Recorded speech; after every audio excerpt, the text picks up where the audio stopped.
একটা পরিবর্তনের কথা বলছি, বৈষম্যহীন রাষ্ট্র গঠন করার কথা বলছি।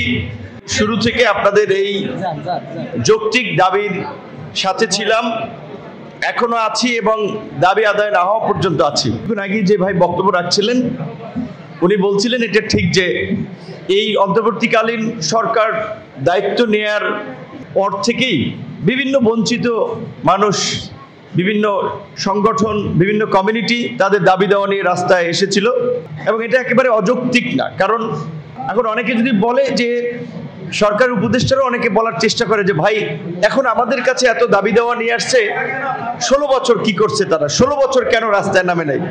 ওই একই কোশ্চেন অন্যদের বেলায়ও 16 বছর তো রাজনৈতিকভাবেও চেষ্টা করা হয়েছিল এই কর্তৃত্ববাদী শাসনের অবসান ঘটানোর জন্য, বাংলাদেশের অবরুদ্ধ গণতন্ত্রকে মুক্ত করার জন্য। সেই দৈত্য দানবীয় শাসন ব্যবস্থার বিরুদ্ধে জনগণ জয়লাভ করতে পারে নাই, একটা প্রতিকূল অবস্থায় ছিল।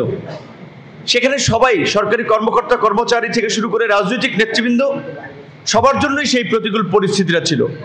কাজে যখন আমরা এই গণ অভ্যুত্থানের পরে একটা পরিবর্তনের কথা বলছি, বৈষম্যহীন রাষ্ট্র গঠন করার কথা বলছি, বাংলাদেশকে নতুনভাবে বিনির্মাণের কথা বলছি, তখন বিভিন্ন কমিউনিটির বিভিন্ন শ্রেণী পেশার মানুষ তাদের বঞ্চনা কথা বলাটা এটা অস্বাভাবিক নয়।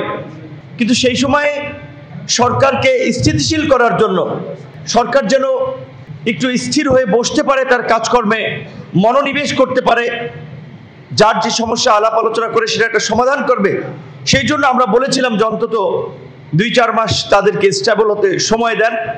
কিন্তু দুঃখজনক যে আসলে আমাদের সেটা ভুল অ্যাপ্রোচ ছিল। কারণ হচ্ছে এই দেশের আমরা দেখি বাস্তবতায় যেটা মানুষ বলে যে ভদ্রতা, নম্রতা, বিনয়কে অনেক সময় মানুষ দুর্বলতা হিসেবে ভাবে। তো এই যে আমাদের আহ্বানে বিভিন্ন আন্দোলনরত কমিউনিটির লোকজন ঘরে ফিরে গেল, যখন আমরা সেই দাবি দেওয়ার কথা বলছি তখন দেখা যায় সরকারের যারা দায়িত্বশীল নেতৃবৃন্দ আছেন, উপদেষ্টা বিভিন্ন পর্যায়ে দায়িত্ব পালন করছেন, তাদের মধ্যে একটা গরিমসি ভাব লক্ষ্য করেছি। এটা বাস্তব, যেখানে আপনাদের সামনে বলছি যে এটা বাস্তব। আমরা যখন কথা বলছি মনে হয় আসলে ওনারা 5 বছর রাজনৈতিক সরকারের মতো ক্ষমতায় থাকবেন, কাজে ওনারা এত চিন্তা ভাবনা করছেন, এত কিছু বলছেন, অথচ এই অন্তর্বর্তীকালীন সরকারেরই উচিত ছিল একেবারে বেতন কাঠামো থেকে শুরু করে পে স্কেলের মতো যত ধরনের বৈষম্য, সেগুলোর বিষয়ে একটা শক্ত এবং সাহসী পদক্ষেপ নেওয়া। কারণ রাজনৈতিক সরকার এটা ঠিক যে নানান ছলছাতুরি করে এবং এগুলো লিঙ্গারিং করতে করতে ক্ষমতার শেষ সময় নিয়ে যায় যে আগামীতে আমাদেরকে ভোট দিয়ে নির্বাচিত করেন, আমরা এসে করব, এইটা অনেকে করে। তো সেই দিক থেকে এই সরকারের তো আর ওই রকমের কোনো চিন্তা ভাবনা নাই, তাদের রাজনৈতিক দলও নাই, তারা নির্বাচনও করবে না। কাজেই তাদের এইটা নিয়ে আসলে অনীহার আমি কোনো কারণ দেখি না। তো আমি ব্যক্তিগতভাবে মনে করি সিঙ্গাপুরে একেবারেই চতুর্দিকে পানি, ইভেন ওই দেশের যে পানি খায় ওই বোতলজাত পানিটাও আসে মালয়েশিয়া থেকে, সবজি কলা আসে ইন্দোনেশিয়া, থাইল্যান্ড, পাশের দেশ থেকে, কিচ্ছু ওখানে ওইভাবে উৎপাদন হয় না। শুধুমাত্র ওই নদী পথকে ব্যবহার করে একটা কানেকটিভ হাবে পরিণত হয়েছে, এশিয়ার কানেকটিভ হাব। সমস্ত আন্তর্জাতিক বড় বড় প্রতিষ্ঠানগুলো অফিস সিঙ্গাপুরে।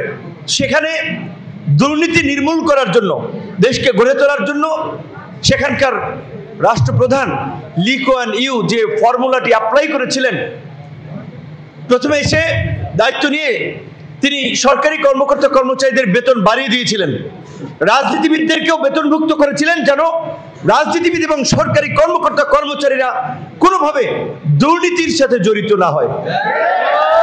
তো প্রকৃত অর্থে আসলে আমরা মনে করছিলাম আমাদের magic man doctor Mohammad Yunus আন্তর্জাতিক একজন ব্যক্তিত্ব, বহু দেশের রাষ্ট্র পরিচালনা, রাষ্ট্র ব্যবস্থার, সমাজ অর্থনীতির তার অভিজ্ঞতা আছে, তার সাথে যে টিম, কাজেই তারাও এখানে এসে ওই একই পদক্ষেপ নেবেন যে প্রথমত এই রাষ্ট্রকে ঠিক করতে হলে আমি মনে করি আগে সরকারি কর্মকর্তা কর্মচারীদের ঠিক করা উচিত, এবং তাহলে তাদের তো এই সমাজের বাস্তব